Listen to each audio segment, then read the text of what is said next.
Ішкі істер органдары заң мен тәртіп принципі бойынша есірткі қылмыстарын анықтау мен жолын кесуді жалғастыруда.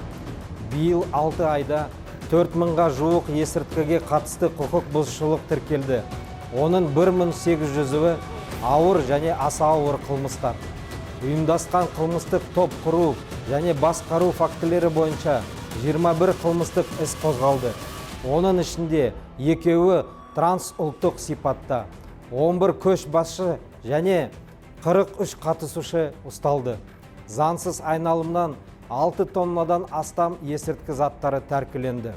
Мұның ішінде тәркіленген синтетиканың көлемі 2 есеге өсіп 570 килограмм құрады. 103 есірткі зертханасының қызметі тоқтатылды.